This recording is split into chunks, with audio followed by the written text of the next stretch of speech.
All right, folks, welcome to 512 of the First and Frame Rate Show.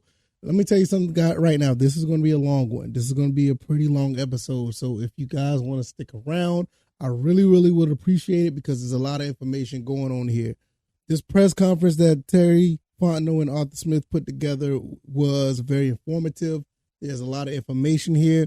There's a lot of not necessarily read between the lines, but listen to what they say and pay attention to what they don't say, or vice versa.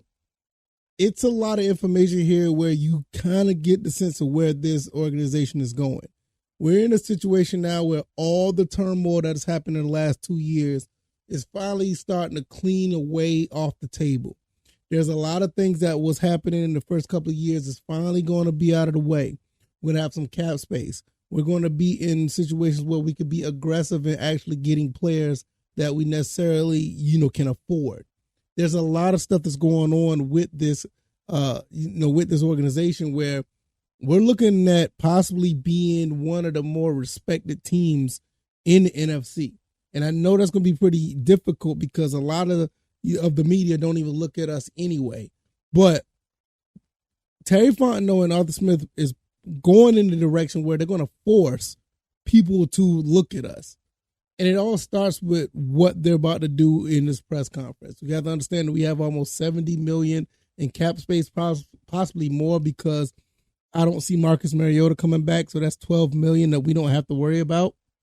I think it's $12 million, but you're probably going up into damn near $90 million in cap space if this is all said and done. By the time we're ready to spend some money. So this is a lot going on here. I'm going to go through this entire press conference. We're going to go through it.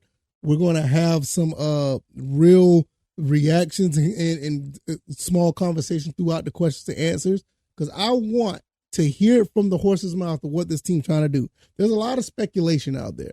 There's a lot of speculation when it comes to a lot of content creators that comes from a lot of content creators on YouTube and even in the real, radio media and all that. And it's not a knock on them, but it is what it is. A lot of people do it for various reasons. I'm not really going to get into that. But over here, we're going to break down what was exactly said throughout this entire press conference. So you won't get any, miscommunication or things that wasn't said out of context. We're going to hear it from them and we're going to react to it. So we all know what they're trying to do and where they're coming from. Because a lot of people, unfortunately, that's just the nature of this, content creation business. A lot of people like to put their 2 cents like they're geniuses. They're like they know what they're talking about. Like they may have this person or that person that they know. I'm here to tell you right now, I don't know anybody. I'm not the type of person that tells you that I have an inside source. Well, I'll be honest, I do have an inside source on the Georgia Southern side, but this is not about them. We're going to be talking about the Atlanta Falcons, which I don't have any inside source. I'm just a fan that like to talk behind the microphone and give you an honest opinion and an honest assessment based on what I know. And I think that's the best, the most honest way you can be. So we're going to get into that. But first, if this is your first time here, welcome. I am on YouTube and Rumble. I'm also on Anchor, Stitcher, Spotify, Apple, and Google Podcasts. So if you want to listen to this podcast on a daily basis, subscribe to any of those avenues. On the podcast side, you can be your own program manager and listen at your leisure. YouTube and Rumble, the uploads will always be there as long as YouTube let me stay. And Rumble let me stay. So hopefully you'll check all that out. Also, I have a Discord. You can go and check that out where we talk about this type of content as well. Also, this show is brought to you by BetUS. You can put down some money, put some wages down. Hopefully you can win some money. Put $100 down with that link in the description. And you put $100 down, you get 125% bet book bonus. You basically double your money off the rip. And you can make wages on all these playoff games that are coming up. And the NBA, MMA, esports, and anything that you want to bet on that's on that site, $100 down, 125% bet book bonus. Hopefully you guys check that out. It helps the show. All right. I think I said enough on the front part of this. I told you this is going to be a long show. We're going to go and talk about what these guys are talking about. We're going to respond to it. We're going to go right into it, and let's go. Let's get into it. Yeah, Coach. Did Desmond do enough to be designated as the quarterback of the future for the Atlanta Falcons? All right, that's the first question by D-Led. Shout out to D-Led at Atlanta Journal-Constitution. I blocked him on Twitter because some of the things that he says is outrageous. To be honest with you, I respect him, but I just can't see some of that stuff on my timeline. I'm sorry. It's nothing personal, but some of the stuff that he put out there was crazy. But he did ask, does Desmond do enough to be the quarterback of the future? And here's the answer. Well, D-Led, we're still early in the offseason, but we're certainly encouraged by the progress he made. But there's a lot of work ahead of us before we're ready to declare anything like that right now. And that's fair, because you don't want. Let me tell you why he said that. Because first of all, even if he is number one, the thing about it is you don't want to put the NFC South on notice. You don't want to put the NFC or the NFL on notice. Say, okay, this is the quarterback that the Falcons that's going to have for the next season. So with that being said, we already know how to scout for him. We're going to go through this entire time trying to scout for what he can do and can't do. And I know he only played 4 games, but they're going to try to scout for that. You got to keep your information close to you so they don't know. Maybe we will go in with another quarterback. Maybe we draft somebody. Maybe, you just don't know who QB1 is going to be until, training camp or whatever the case may be. But you don't want to give them all this entire month or months of preparation for Desmond Ridder. So I think it's actually a pretty smart answer. And for you, Terry, could you walk us through some of the processes of, as we're into the offseason now, what's next? Scout meetings start, free agency evaluations, bowl games, and you all coaching in one now, I guess, too. Yeah, we're right in the heart of everything, and the scouting department does a really good job. We've already had some college meetings in December. The pro staff has been in pro meetings for the last couple weeks, and so we're right in the heart of that. Now, as we wrap up the season, the first thing we do is we look in the mirror, and we're going to look at every aspect of the program and assess every detail, take a deep dive, and look at the things that went well, the things we want to continue to build on, and where are the areas that we need to improve. So we'll take our time, and we'll first self-scout and self-assess, and then we'll move forward. I can't say anything about that. Everything there is self-explanatory.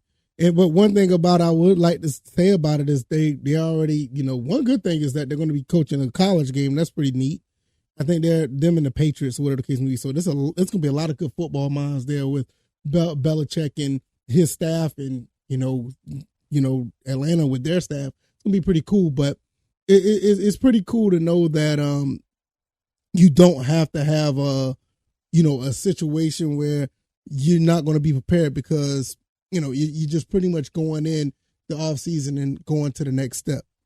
And just a follow-up for Coach and your defensive coordinator search, could you describe how you want to approach that? And yeah, obviously, we'll miss Dean, and I'm glad he got to talk to everybody on Monday. That was important.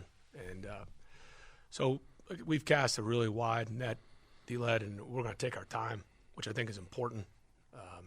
Certainly there's things that, familiarity with certain schemes that you want to talk to, but we're not going to be closed-minded about anything. So I think it's important. I like the setup now they have I think it helps where you don't feel rushed. I think in years past, if you're in this situation, you may feel a little rushed. I think things have seemed to slow down. So we'll be very mindful of that. I want to talk to a lot of people. I already have talked to a few so far, but we'll take our time. They talked to a few people, but if you looked at anything I posted on Twitter, I am a huge fan of the linebackers coach of the Buffalo Bills. I think that's the person that should be the defensive coordinator. If you look at his resume, it is really good. He's done a really good job under Leslie Frazier, and it gives him an opportunity to get this type of this step up of a job of being a defensive coordinator. Now, that's just my personal opinion. I believe that I can't remember his name is Babel or something like that. I put it up on my Twitter, but the linebackers coach for the Buffalo Bills, in my opinion, should be the guy. You said that you've been encouraged, but way too early in the process. How much of the process in deciding whether or not Desmond's your guy going forward is what maybe you do in review versus outside factors, whether it's a quarterback you guys fall in love with in the draft versus somebody who's maybe available in free agency or not? Terry, either one of you guys. Right, Mike. I mean, I think he kind of just answered it. There's a lot of things, and Terry just described, with the offseason, where you are, a couple days when the season just ended. And like I said, we were, very encouraged, but there's a lot of things that could change. There's things it's healthy to take a step back. Like not even just a couple days after, Mike, as we, a couple weeks as you go back and you go through your cut-ups and you watch the games again, you watch the throws and conversations that Terry and I will have, and, it's just doesn't make a lot of sense right now, 2 days removed from the season, to make any declaration about the roster or this guy's future. We'll take our time. I mean, I don't need to go in any more of the spill of that answer, but that's basically what it says. Like, it's only 2 days removed from the season, and you don't want to make these decisions off of saying, "Oh, we're going to go after this person, go after that person." It just makes sense, but you also have to understand they know what they need. They know what they need, but you don't really want to just say off the rip, "This is what we're going to do, and this is who we need right now." It just doesn't make any. To me, it just doesn't make any sense. So I don't know with the whole how the process works. But I know for certain that you don't necessarily want to, put that out there to say, hey, we're going to get somebody right away. Because, you got a lot of people who are on the couch GMs or whatever the case may be. And there's some guys out there that I would love to see that the Falcons pick up. But it's not ideal right now. Not to say it right away. I'm pretty sure they already have an idea who they want already. Now, I'm pretty sure these two guys are smart. We obviously have had conversations, but there's a lot of work to be done until then. In terms of when you brought Dean in 2 years right. ago, 70 at the time, 71, I can't imagine it was he's going to be your decade solution. Like what was Charlie Munger still going pretty good, right? But, and he's pretty, he's a lot younger than Charlie, but. I guess my point from my question is, when you brought him in, like, what was the thought process? Just have him or help him help establish a culture, and then you'd figure it out. Okay, basically what they're doing right here, they're going to be talking about Dean Pease, which I don't feel like this is really a point of emphasis that we should talk about here. Basically, Dean Pease is retired. He's on a 3-year deal. Basically, he decided to do 2. We talked about Dean Pease retiring before. He did a press conference, I think it was yesterday, where he said he basically wants to go home and see his grandkids play ball. And after doing 2 years out of a 3-year deal, I'm not really mad at that. I'm good with it. So I think I'm just going to try to jump away from that and jump to another topic when it comes to that. Give me 1 second. I'm going to let's see. Okay, here we go. Let's go to this and see what this is. 3-4 front, or did you kind of have to look at it and say the preference is X? Mike, I think. Okay, basically they're talking about a 3-4 versus 4-3. What you're looking at it, you can say you're 3-4, but you got to think of how many different front variations there are. And a lot of the game when you're playing spread out in an 11, whether you're a true 4-3 or 3-4, you're in a lot of 4-down fronts. So whether you have the hybrid guys that we do, or outside linebackers that are essentially defensive ends on 4-down fronts, that kind of, I think, gets overstated sometimes. Structurally, it's really about being flexible. And there's a lot of guys and there's a lot of great schemes in this league. And this will, Terry can certainly share his opinion on it. But when you are building the kind of hybrid model, like, you're not looking for an overhaul. We've been building something here, and you look at something like Baltimore's a great example. They've had a lot of success with that scheme. Everybody's had their own.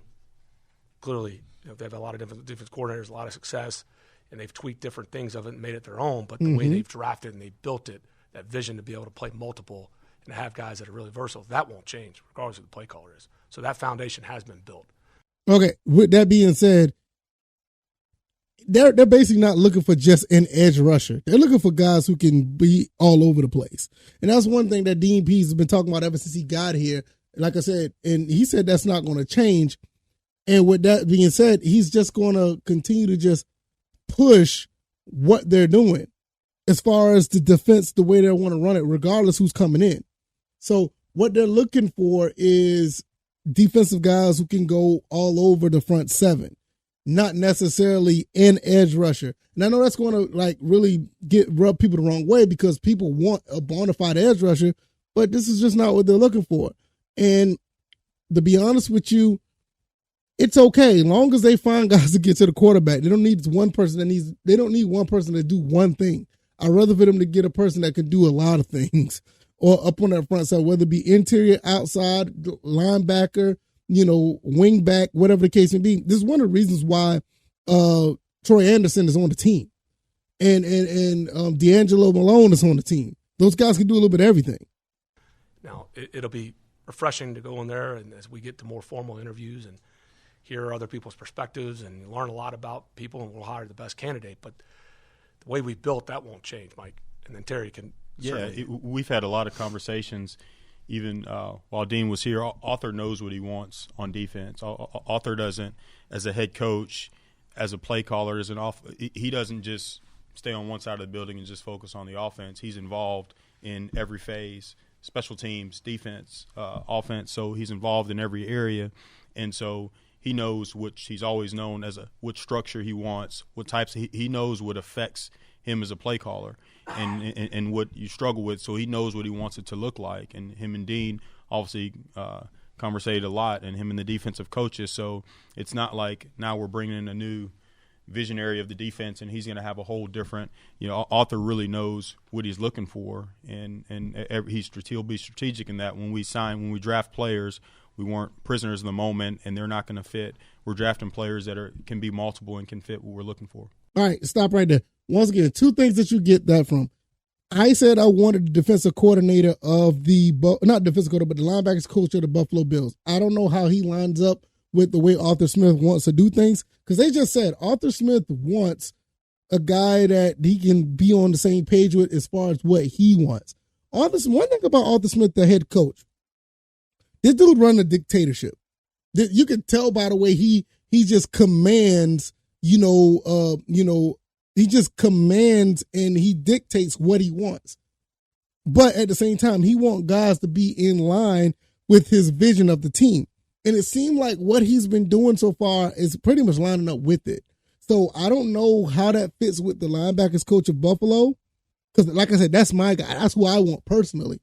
But with that being said, he's already said he's talking to other guys. He's talked to a few people already about the job.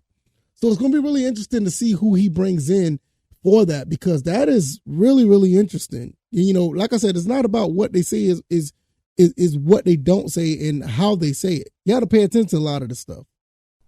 And that's why I brought up Baltimore, because that's the most relatable example of a place that's had sustaining success with a lot of different play callers and the way they've drafted and built that. And that's probably the most relatable I can to give you to kind of paint that picture. The last thing about that, Gene, you even said it last week, like he has so much experience. Sure. Was part of that. Do you want someone who has maybe that experience either as a head coach or has been around for so long, that because you, Dave, Marquise are all kind of in that same age? You're big on age discrimination. Well, I know, I'm saying more not to put you on the spot, but I'm just saying more from an experience standpoint. Is that something that you value? We're not going to, we're in a different spot. I mean, obviously, I was thankful, with Dean and the experience. I'm gonna be honest. That's an irrelevant question. That's about the age of the person what they're looking for. To me, that doesn't make any sense. If you got a guy that's really talented at what they do, I don't care what age they are. If they're going to be here for 4 years, 5 years, 2 years, 1 year, if they can continue what they're doing for X amount of time that they're going to be here, I'm all for it. Because like I said, you don't understand, and maybe you guys do, that this defense isn't that bad. They just need the right players and right plug-in players. You have a lot of guys that were on 1 year deals, and I'm going to be honest, they're not necessarily the guys that these two guys wanted on the team. I could rest assured that, but they got who they can afford, and they got the best value out of a lot of these guys. So I'm like, yeah, it's I don't know. It's kind of weird for, the whole situation of the of that actual, question, because it was kind of weird.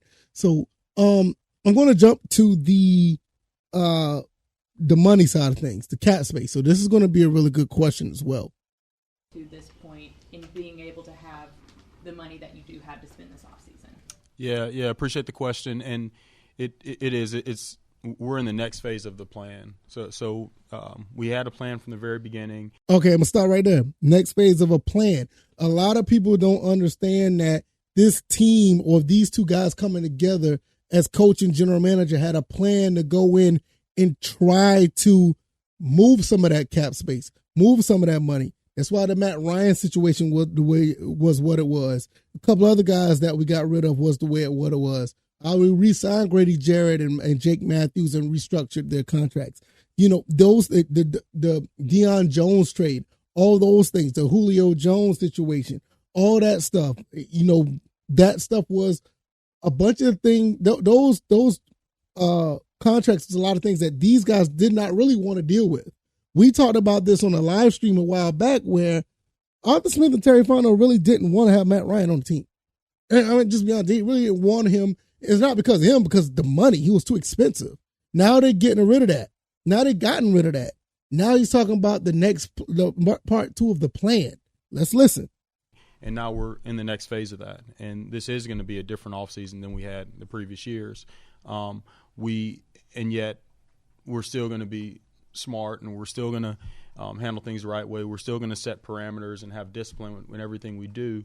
And yet it's going to be a different offseason than it was. And yes, decisions we made before, we knew exactly what we're stepping into. We knew what the challenge was, and we knew, okay, early on in year one, we're going to have a lot of young players, but we have to sign some veterans because we want to establish the culture, and we want to establish our identity, and we want to make sure we're setting a foundation the right way. So we had some veterans on one-year deals, kind of much like Dean. Dean was here 2 years, and yet Dean laid a foundation that's going to continue to pay dividends moving forward. And when this team is getting to where it needs to be, Dean was a part of that. We have some players that were here just 1 year that are a part of setting that foundation. So okay, I'm going to stop right there. I talked about this earlier. A lot of guys that was coming on 1 year deals, they're going to set a foundation, set a culture. And not only those guys on 1 year deals, they have an incentive to get paid. I talked about this before. They have an incentive to get paid to be on this team for the long term if they continue to play at a high level or a good enough level to be productive and be that extension of what the coaches want on the field. This stuff is not hard to really, think about. This is really easy. So it's not necessarily just plug a player in and we're going to be good. It doesn't work like that. Don't get me wrong. I know it sounds good, but sometimes it don't work like that. And hopefully if I go further into this, they talk about why that type of stuff doesn't work. So we had a plan in year one. We come into year two, a much different team, a much younger team, a different core on this team. And yet, and that's the tough part about it. When you sit, on Monday after the season, once the season ends, it's going to be a different team. And that's the nature of the business. There are going to be a lot of different players. And yet those players that were here, they're a part of setting that foundation. So, yes, we made decisions. We always want to be as competitive as possible. Last year, this year, we want to be as competitive as possible, and yet we wanted to make sure we're making the right decisions. And now the phase that we're in, it's going to be a different offseason. They wanted to have their cake and eat it too. Remember they said that? And they were able to be competitive. Even though both seasons were 7-10, they were able to be competitive in a lot of games. You got to understand, a lot of these games were one-score games. And it could have flipped the balance, even with Marcus Mariota at quarterback. So they did a lot with, what they had. But he said now this offseason is going to be different. It's going to be different. You're going to have money to spend. You're going to have a situation where you can get top players. And the top players who want to buy into, hey, look, this team only won 7 games with what they had. Maybe I can go down there and make a difference and be a part of that culture where you can bring real good football players in and be a tough team, a rough team, a scrappy team. Because this team is nowhere near the finesse team that we used to be. Not even close. These guys come in and shake some things up, and they're on the second part of their plan where a lot of this dead space and all this dead, this dead cap money is about to go away. So I want you guys to understand, this is about to be a really good, interesting time for the Falcons. I'm not saying there's going to be a situation where we're going to be world beaters and we're going to a Super Bowl or this, that. I don't know that, but this is a position where we always wanted to be in, not being cap held and worrying about, veterans trying to do things. We're making up our new identity of this team. To that end of foundation and having foundational pieces, how do you weigh when you're looking at these next few months and getting closer and closer to the start of the league year? How much do you weigh kind of re-signing guys like Chris Lindstrom and going out and finding other guys to fill in? I mean, how are you? I'm not going to get into this question too much because she's talking about the signing of Chris Lindstrom. Now, what I want to say about that is I don't necessarily, what they're going to say is they don't necessarily want to talk about his particular contract, because that's going to be something that they're going to be dealing with, one-on-one. So that's not a question that's really not going to have an answer to. So we're going to, let me see if I could jump to another question real quick. Let me see. Hold on. Let me see. Let's go. Repeated for the entire game, but it's the same thing, and it's a credit to coach and the staff and the players and the leadership that we have a really strong culture and a strong foundation here. The way they attack everything, the meetings, the practices, the weight room, everything, and so we have to make sure we always prioritize that, and that's critical. Whether we're looking at players, because we're going to go through an assessment of every player on the roster, whether they're under contract or not under contract, and it's going to always start with the makeup. It's going to start with the character, personal character, football character. What's their fit? What's our trust level of them in the building, outside the building? It's going to always start with the culture. It's going to start with their character, and that's the same outside the building. And we have to be smart about that. We can't bring players in that are going to take away from that. We have to always make sure that we're prioritizing that. Right. So when you talk about a guy like Chris, and obviously we're not going to talk about contracts in here. We're not going to negotiate in the media, but just like I said, you're not going to negotiate his situation in the media, and that makes sense. I mean, it's the right thing to do. So, but what he said prior to that, they want to bring guys in that's going to continue that culture that they're trying to build. They're going to bring those type of people in. So bringing those type of people in are going to be the ones that they're going to try to bring in and keep. I think a guy like Chris Lindstrom, you'd be crazy not to try to resign him. And even in some cases, Caleb McGarry. Those two guys actually, especially Caleb McGarry, he stepped up big time this year. So this is really interesting, this is really interesting how that's going to work out. So let me see if I can get into another question. I want to jump ahead a little bit because some of this stuff is not too redundant, but I don't want to touch on every single thing. Important. So we do have to, and Grady and AJ, what this offensive line did, he was a big part of that. And you look at our team captains, him and Chris and Jake and Grady and AJ, those are all guys, they're the same. They win championships on and off the field. Okay. So that culture piece is important. So we do have to handle that the right way, and we can't bring players in that don't fit that. Just to kind of follow up on that topic is that you all signed a bunch of guys on those 1 year kind of prove it deals, and some of those guys went out there and proved it. And there's been, you all have talked about wanting to take care of your own, even though those guys have only been there for 1 year. Do they fall under that umbrella? Yeah, there's absolutely. We're going to go through that process, and the tough thing, Scott, sometimes is. We do have, just because we have more resources this offseason, we still have to have discipline. We still have to set parameters. We're trying to put together a puzzle, and so it's not sometimes what's best for an individual player isn't what's best for the team. So in some of those cases, sometimes players won't end up back here. It kind of depends on what the market dictates. We have to make sure we're looking at the total picture. But there were a lot of guys that came here and did some really good things. And yes, you always want to. We always start here.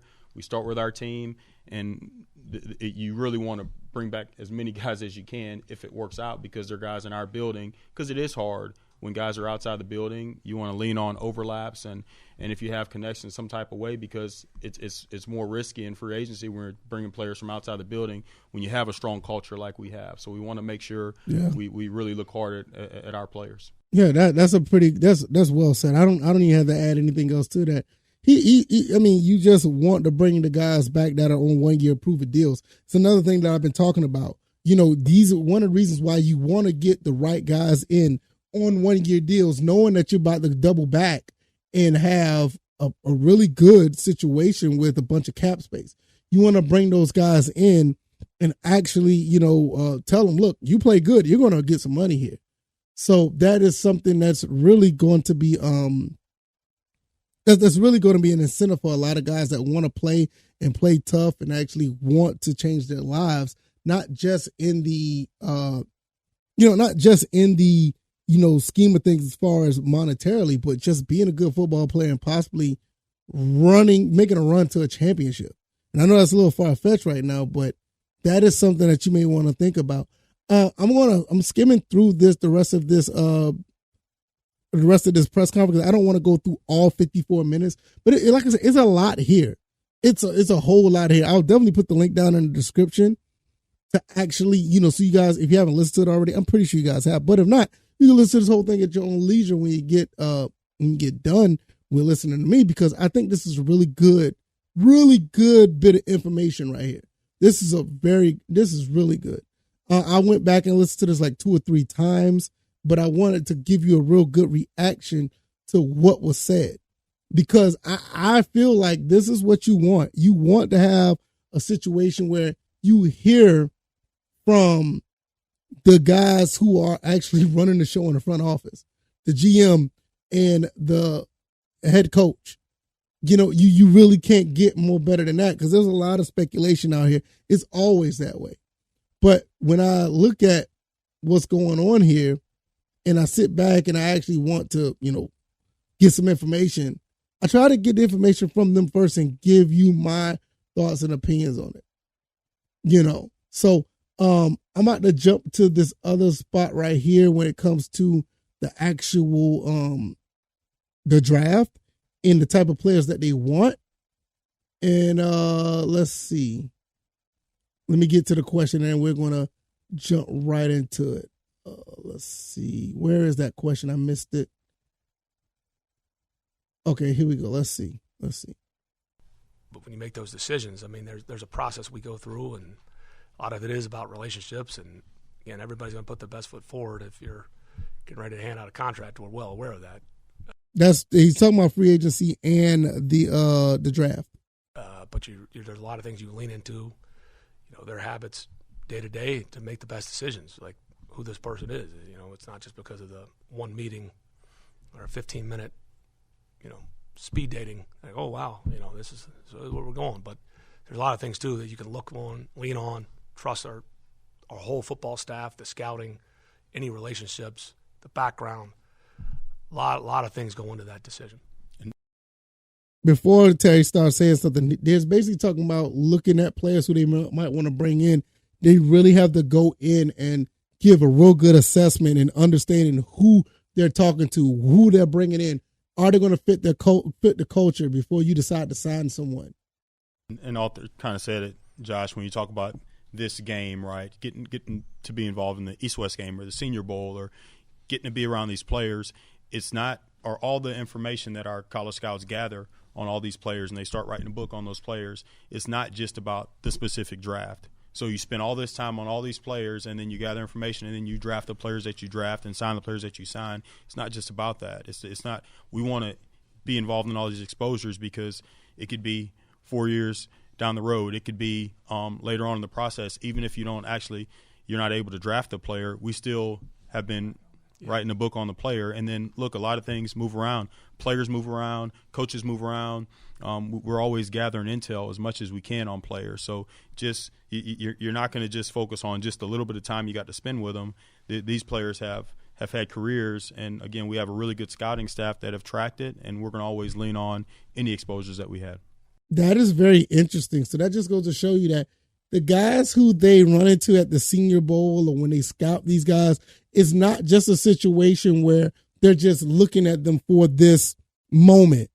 They're going to have, there's going to have some type of report on this guy maybe 2 or 3 years down the road. What if you get cut by a team? What if the contract situation don't go right? What if he falls into their lap after the draft is over? What if they find an undrafted free agent that they could pull up? So this is something that is really, really interesting, that it's not just about the draft. It's not just about finding a player and looking at him for 10 or 20 minutes or looking at him for a day or two when you see him at a bowl game or the Senior Bowl or East and West game like they were talking about, they and some of these kids, they've probably been watching them prior to that. So it's really interesting. Another thing I want to pull up really quick is, let me see. This is one thing that I really thought that Terry said that was really, really interesting. And I want to expound upon that. So let's get into this really quick. Our relationship, but the relationships throughout the building, whether we're talking about Kyle Smith and Dave Ragone or Marquise, we have a lot of really good, close relationships, and we're constantly talking, whether it's a text message, it's a call. Again, I always get these, but I got a text from Kyle like 3 weeks ago at like 11:45 at night, and he's watching tape on our team against someone else, and there's a player that he kind of likes in the game, and he's texting me about it. So those conversations naturally go on because of the relationships throughout the building. All right, stop right there. That was really, really interesting. You know what? Matter of fact, let me run that back. I want you guys to hear this. Let me run that back because that was very, very interesting to what he just said. It's a call. Again, I always get these, but I got a text from Kyle like 3 weeks ago at like 11:45 at night, and he's watching tape on our team against someone else, and there's a player that he kind of likes in the game, and he's texting me about it. So those conversations naturally go on because of the relationships throughout the building. He got a text from one of the guys that's in the building, Kyle Smith, about a player that they watched. Listen to what they say and pay attention to what they don't say. He was watching it. Kyle was watching tape on a team against someone else, a player that he likes that was playing against us. Now, obviously, if they're talking about a person, you got to think about it. This person's going into free agency. This person, whoever this person's talking, Kyle is talking about, this player is going into free agency. Now, I've heard that there were some rumors about Deron Payne. I know some people were saying that or whatever the case may be. And I get it. You know, we did play against the Commanders earlier this year. So that's something to think about. I don't think that's who it was. I'm not sure because I don't know, but that's something to think about. Could we get that type of person to come in? Because Deron Payne could do a lot, you know, in that front seven. So there's just something to think about. Like I said, it's not everything that they say. Sometimes it's some things that they don't say. So let me see if I can find one or two more things as we're going up to the 40-minute mark. Like I told you, this is going to be a longer episode, but this is a lot of information here. A lot of information here. Let's see. Let's see if we could talk about risk assessment. This is something that was really interesting as well. Creating specifically from, you know, how do you, there are going to be guys that are on the open market because the team couldn't pay for them. Mm-hmm. And there are going to be guys that are on the open market because the team didn't want them. Yeah, it's all risk assessment because and it's a risky business because you're right. If there's a reason they're letting that player out the building, and it could just be just that hey, financially they might not be able to afford them. Wait a minute. This is about to be very, very interesting what he's about to say. I want you guys to check this. What he's saying about guys who could not get signed to other teams because of injury or whatever the case may be. Terry Fontenot just said it could be a financial thing, but what he's about to say is very, very interesting. Let's get into it. They might not be a specific fit. There could be an injury thing. There could be a character thing. So it's all risk assessment, and that's the onus is on us to make sure we know exactly what it's risk assessment, and we can really go through. Hey, why is this player available, and is this player going to be the right fit? So that's on us. And look, I believe we've done a good job even in the last couple of years. We've been able to bring in some free agents that are good football players, and we have to do the same thing. But you have to look at all those factors. Very, very interesting what he said. So now when you sit here and wonder why a certain player was not signed to this team, or why, your favorite player that you thought that was on the market that just was not looked at by the Falcons, you pretty much got your answer right there. Making high impact plays and in the lineup. Did you see that happening maybe as early as minicamp when these guys were in the facility?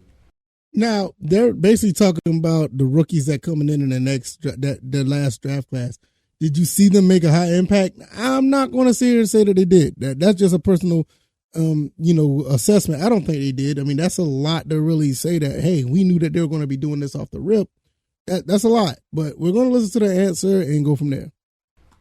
I think what we love about this draft class and the previous one is we keep kind of going back to that, the character, the mindset, the mentality, and the way the guys approach and the way they compete. And so, even early on, if a player's not playing as much on defense, we talk about a guy like Troy or a guy like D'Angelo, you go watch any game and he's run down on kickoff, knocking the hell out of people because he's just a tough, physical, competitive player.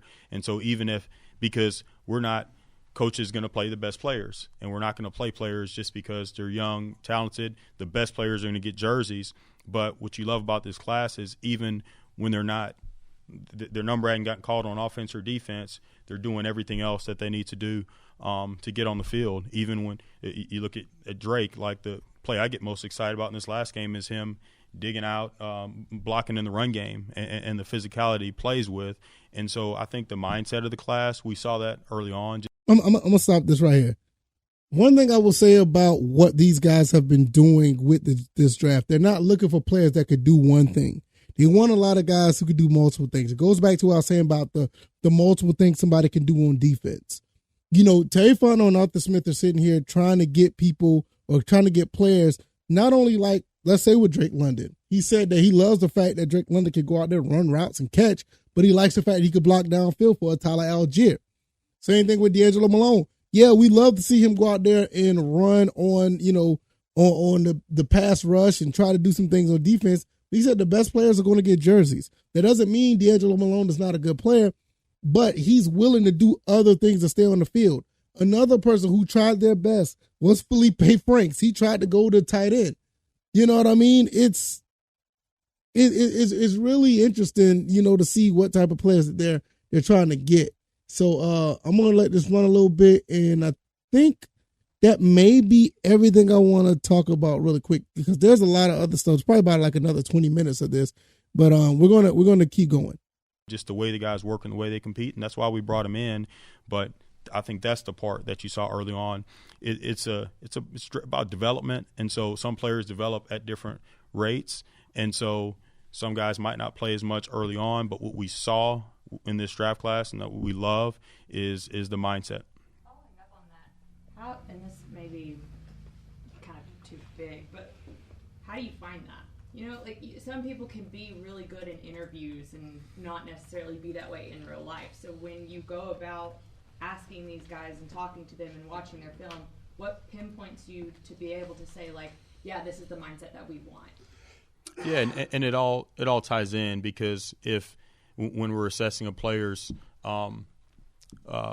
football character, and if again, our scouts do a really good job of they're in the schools and they're gathering all the information, and if they get a lot of good information from the staffs there, but then they go out to the practice field and they see the guys lazy on the practice field, well, this doesn't tie together. It's not like our scouts they're not just reporting information that they gather. They're looking at all the pieces of it. And so at this point, they've been in the schools. They've been around, like early on, they saw the players when they were freshmen. And they saw players when they were freshmen. So with that being said, they were just basically looking at these guys, a lot of them when they were young. And, they're becoming to be draft eligible, and they see a lot of guys. Now, I know they've been here for 2 years, Fontenot and Smith, but kudos to this scouting group. Because you look at these last two drafts, I think they knocked it out of the park. Everybody from the what's his name, 27, Richie Grants, all the way to Tyler Algier. I think they've done a very good job of drafting players because a lot of these guys that are coming through that was drafted are contributing in some form or fashion. And so they've been in those buildings, and so they're getting information from everyone in the school. They're seeing them at practice. Then we get the information, and again, we hit all those exposures, and there's a lot of exposures to those players. So it's everything matters. Everything really matters, and I think we have a group that does a really good job. And then as the coaches get involved, our coaches are heavily involved in the process as well, and we gather as much information as we can, and everything matters. I think I'm gonna leave it right there. I think we got a lot of information with this one, and I hope you guys enjoyed this episode. There's a lot of information here that we picked up on what they've said and some things that they didn't say. if you read between the lines or you just listen to the other words that you didn't hear, if that makes sense, these guys put out a lot of information on what they're going to do.